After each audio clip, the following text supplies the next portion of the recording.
Hi there and welcome to episode 11 of the In the Hub podcast. Today we'll be speaking to Roger Thornton, a marketing professional with over 30 years of experience working in the broadcast and media industry. We'll be discussing what makes marketing communications tick in our industry and how organisations like the IABM have adapted during the pandemic. Really hope that you enjoyed this episode. How are you today, Roger? You okay? Yeah, that's still alive. That's always a plus when you reach my age and you wake up in the morning and think, yes, another day, great stuff. Good to hear, mate. So we'll get straight into the questions then, if that's okay with you, Roger. That's fine, far away. Awesome. So first question, Roger, how did you get started in the broadcasting and media industry, and was it always destined to be this way? Well, first thing I say, I'd like to say I'm flattered to be asked to do this podcast. Oh, cool. I'm not sure that I've actually got much that's interesting to say, though. Oh, don't be silly. And you're about to discover why I've happily spent my career behind the camera, or sort of back of house rather than in front of it. I'm not a great front person talker, so I just compose the words for other people to say usually. But anyway, I arrived in this industry purely by accident, actually. I've always been a bit mixed up. At school, I was sort of doing maths and physics, and I was doing English as well because I couldn't quite make my mind up. And when I went to university, I started off, did 1 year of engineering and thought, don't like this, so I changed to an English degree. So that's actually been quite an advantage in some ways, because I can at least get a grasp of some of the basic technology. You know, I'm not completely useless on technology. I'm not, as my colleagues will tell you, I'm not very good either. But back in the day, I had a reasonable command of it. I began my career actually when I got my English degree. I then started my career as an engineer.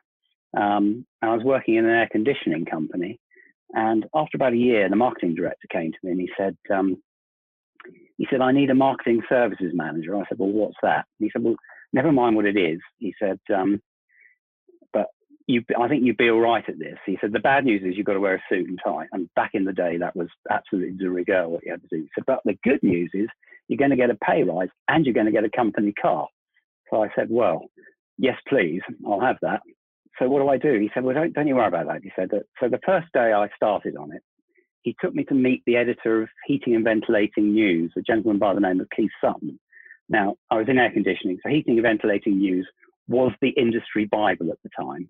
And there was no internet. This is talking back in the mid-'80s. There was early 80s, actually. There was no internet, none of that. So you lived or died by what appeared in the trade press. And H&V News in particular was the most feared and most avariciously read magazine in the industry. So that was he really laid out the do's and don'ts from a PR point of view, and I found that immensely helpful. And I don't know if Keith's still around. I rather doubt that he is, because that was back in the days when journalism consisted of lunch that started at 12 and finished about 11 o'clock that night.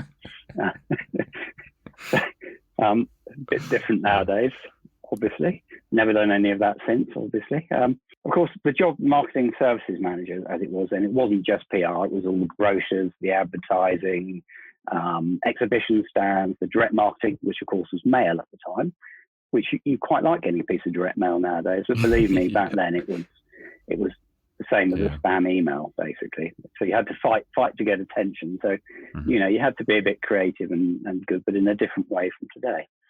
Anyway, that was all right, and I like to think that I sort of appeared excited and, you know, enthusiastic about what I was doing, but actually I was getting a bit bored, because you can't, air conditioning, lovely as it is, you can't really get passionate about it. And so one afternoon in early '85, I was leafing through the back of Marketing Week magazine, just looking at the job ads, and I found an agency there, and so I just sent in my CV, and they called me the next day and said, I think we've got just the job for you. So a couple of interviews later, mid-'85, I started at Quantel. I had no clue about digital technology, obviously. And at the time, Quantel was absolutely the world leader in that. About a week into the job, I was put on the company helicopter and flown down to Southampton, I think it was. Then put on the company jet and flown to Switzerland. And then picked up by private taxi from the airport and taken to my hotel, which was a suite with a balcony overlooking the lake in Montreux. This was for the Montreux exhibition. I thought, I think I've It's a really far cry from air conditioning, done the isn't right it? thing joining this company here. Yeah, yeah. And it was just really exciting. And I mean, Quantel, I'd struck gold basically. Quantel was the world leader at the time, and we had, they just launched the paint box at that time, and then came a machine called Harry, and a machine called Henry, and then all sorts of other just fantastic inventions that really changed the TV industry from an analog world to a digital world. It was very exciting, great company, great people. And I had, 15, 20, 25 even great years there. And in about 2000, Quantel formed a management buyout, and it went okay for a while, but then the private equity backers got rid of the two people who were really the inspiration behind the company, the great Richard Taylor, who was the managing director, and Paul Keller, who was the R&D director. I think things were never quite the same after that, because they were the ideas engine of the company. The company went through various sort of acquisitions and things, and then it got to 2015, and I don't know if you were around then. By the look of you, I suspect you weren't. Not in this industry, but no. the company was finally renamed as they brought together with Snell and all that stuff, and it was renamed SAM. It's no longer Quantel. And I just thought, I think it's time, to up sticks. Yeah. So I left Quantel back at the end of IBC 2015, and then wondered what I was going to do, really. I mean, over the years, I'd sort of had plenty of sort of discussions with people about setting up agencies and things, but it never came about for whatever reasons. I just decided after a month or two that I was going to go freelance and do my own, see how I'd get on as a consultant, as it were. One of the most hated words besides estate agent, I think, and lawyer perhaps in the English language, but there you go. So that's what I've been doing. Yeah, and here we are now. So I guess I'd like to ask, I'm curious about, what was one of the key takeaways from your 30-year reign as head of publicity at Quantel then? I thought about this quite hard. I think I'd probably say just a couple of things, really. The first one I'd say is hire the very best people you can, preferably ones that are better at doing the job than you are. Some people, I think, tend to want to hire people who are less good than them so they can look, well, actually, it doesn't work like that. You hire the best people you possibly can, and the whole thing, you end up with a great team and everybody lifts each other. So that was the first one. And I think the second thing I would say is that, from my point of view, promotion is not always a blessing. I've always preferred doing the writing and talking to the customers, the press, etc., rather than managing other people to do it. And after about 15 years of running a continually growing department that got to nearly 20 people in the end, I managed to pass on the management bit to a staff member who was crying out to be promoted. So she took over all the staff issues, and I just got back to doing what I really love full time as a result, which is the writing and the communicating and talking to people. So those are my two takeaways. Hire the best people, and promotion isn't always necessarily a good thing, even though it might mean more money. Would you agree with the phrase that all publicity is good publicity? Or? Well, Richard Taylor, the managing director, when we used to get bad press, because we did get bad press, because we did a few things that made us a bit unpopular at times, like suing other companies, he always used to say to me, did they spell our name right? And so I think that from his point of view, I think he would certainly say that all publicity is good publicity. I think it is if you're honest. If you're trying to fool people, then that kind of publicity is not good publicity. But if you're honest up front and you believe in what you're doing, then I think all publicity is good publicity, yes. Yeah, 100%. So I know you've already kind of covered this, Roger, but what actually drove you to start RT Markhams, and could you explain, what you guys cover for anyone who doesn't know? Well, yeah, RT Markhams is just me, first of all. I didn't have any, having said what I said about staff and things, I didn't have any wish to, build an empire. In fact, over the years, I have had, I think I said, various discussions about leaving Quantel and going off to form agencies. The thing about that is I know full well from watching other people start companies that your first 5 years, it's your whole life.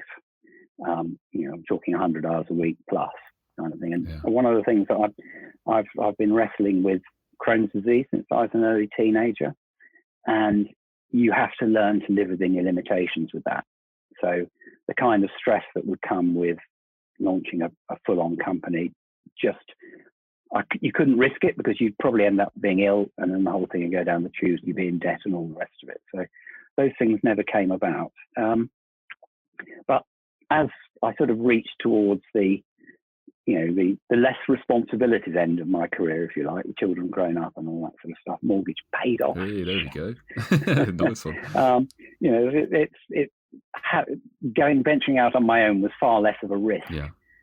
Which is, and I just thought it was just the time to do it. Yeah. I didn't really know initially I thought, well, I can build it up to full-on, full-time job. But actually, when I reached 3 days a week, that suited me absolutely perfectly in terms of having more time to do the things, not work things that I enjoy doing. So I sort of left it running at about that level, really, for the last 5 years. And it's been great. I've really enjoyed myself. So, and as for RT Markhams, the only reason it's got a name rather than just Roger Thornton is that when I went to see an accountant when I first got started to get the basic advice, and she said to me across the table, it'd be much better if you gave your outfit a name. So she said, can you think about it quickly? So I just said RT Markhams. Okay, there it is. So that was it. So that it's not very creative, but that's how it came about. I think it was really clever, actually. I imagined in my head that you had, 3-hour brainstorming session. No, they don't work on me. My brain won't concentrate for 3 hours. No, it's sitting around. But the fact that was just spur of the moment, that's so much better. Yeah, that's So it's quite a broad question, I guess, but what tips, what are some of the main tips that you'd give someone who's starting out on a kind of Markhams career? I think there's just a few things, really. I think I'm going to assume that you have good basic communication capabilities and you like people, because if you don't, then you probably shouldn't be doing the job.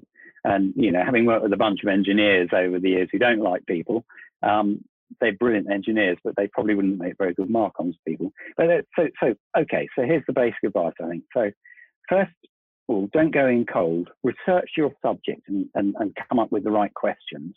And then key to this, then listen. Because all the time you spend talking is a lost opportunity to glean useful information from the person you're talking to. So become a good listener, first thing, as well as doing your research. People hate it if you get their name wrong, or you don't know what they do, or you don't know what their company does. So just always go in armed.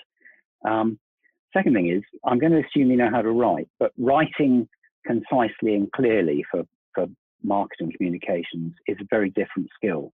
And also your audience, particularly in terms of the press, are all, without exception, great writers. And if you submit to them lousy copy, they talk about it amongst themselves, and they are less likely. I'll go back to this chap, Keith Sutton, at HB News. When I walked into his office, he said, look at my desk, and it was a complete mess. He said, but there's 3 piles of paper on there. One was the press releases, a very small pile from companies that he knows it's going to be good stuff. He's going to use it. The next pile was considerably larger, and that was from the ones where he would think about using it if he didn't have enough stuff from the first pile. So they were reasonable stuff. And the third pile, which was huge, was rubbish from people who couldn't write, didn't have anything to say, and just was splurging stuff out. And he said, that pile just moves from the edge of my desk into the bin. So, so good writing is key. And if you want to be taken seriously, then you've got to do it. Yeah. On that subject of writing, and I'm guilty of this myself, but I use it in a limited, what's that word? A limited and specific way. Always avoid superlatives if possible. World-beating, seamless, whatever, all those things. First of all, they just make copy harder to read. And secondly, journalists hate that because they have to then edit them all out. Unless you put them in a quote from somebody, of course, in which case they're perfectly allowable. So, Roger Thornton said, PR is the greatest, most fantastic thing ever. You could put that in quotes and that would be fine. But now I do sometimes use them, and anybody watching this will go, Rog, I'm quite guilty sometimes. But well. Be careful with it anyway, that's what I'm saying.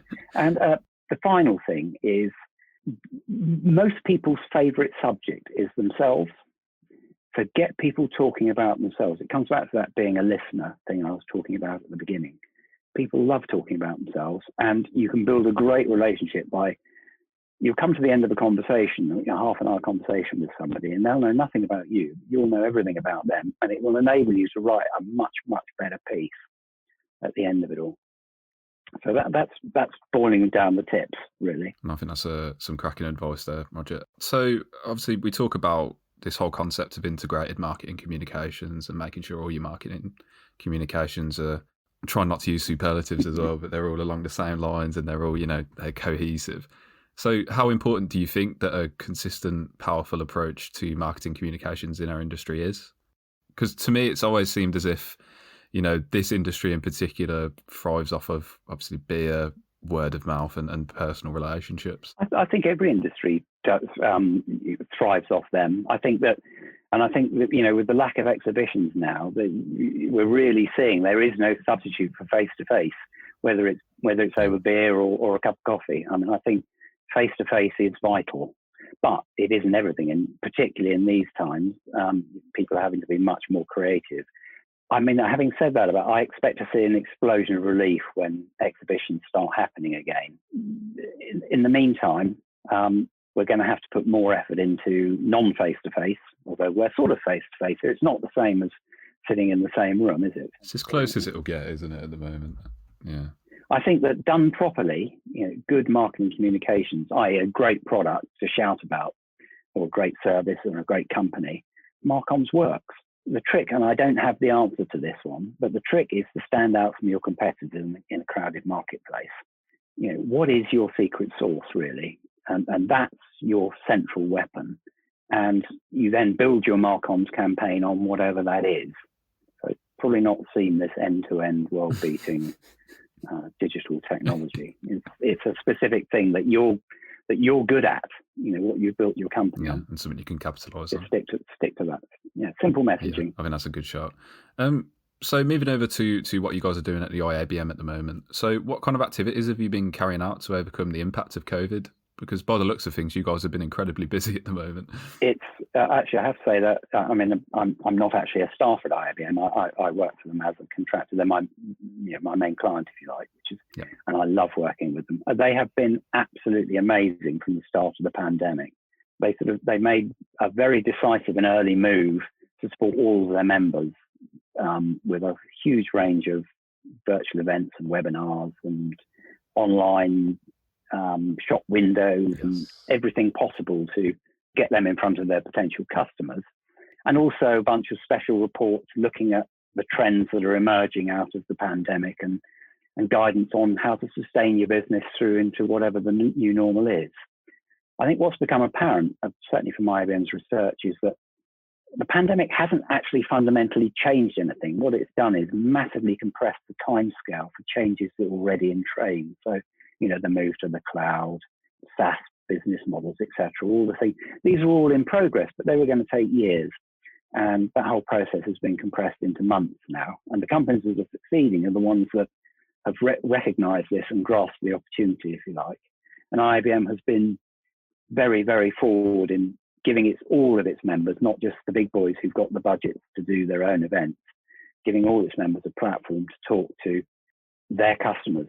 And the other thing that IBM's done is continues to do as well, is to build up a big bank, if you like, a relationship with a lot more end users. So we call them globally engaged partners. But there's a lot of them now who look to IBM to see what's going on and also to provide the communications channels to the suppliers.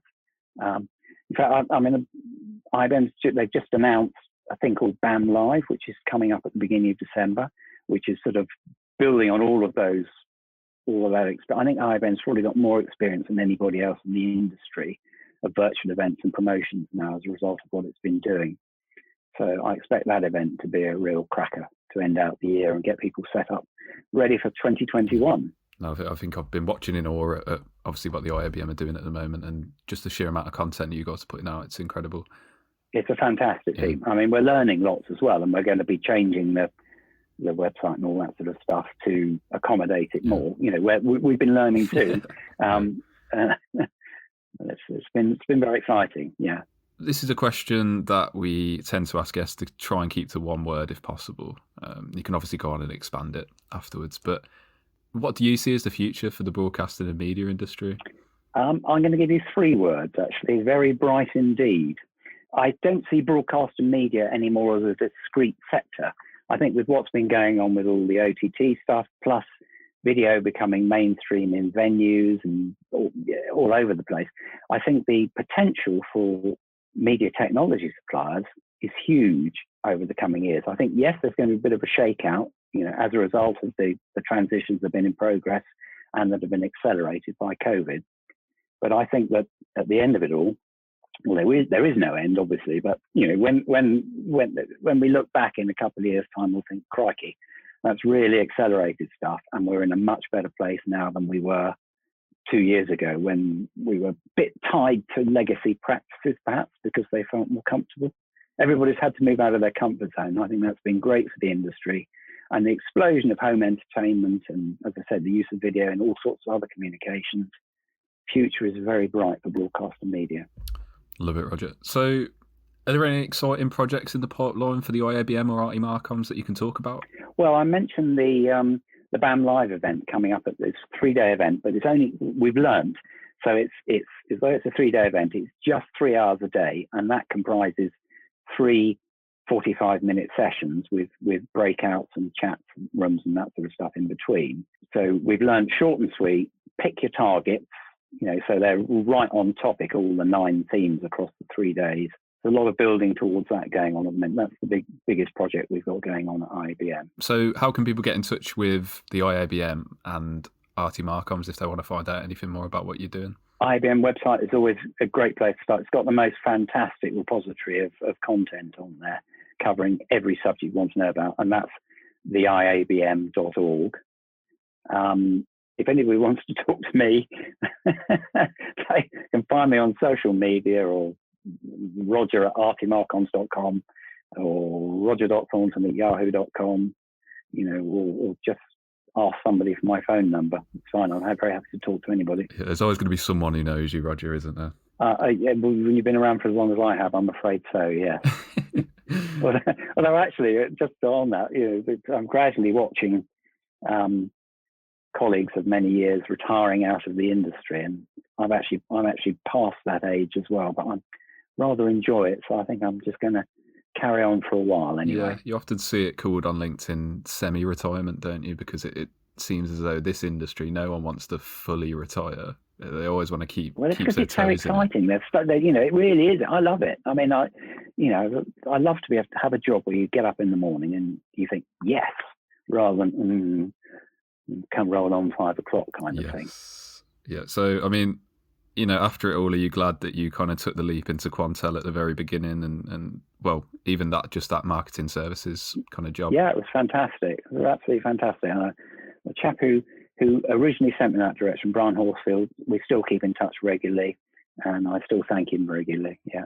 So that's everything, Roger. I don't know if you wanted to add anything else, or no. I thank you for being interested. No, of course. Thank you so much for coming. I'm not sure there's much to be had out of it. No, I think that was brilliant. It's been good to talk.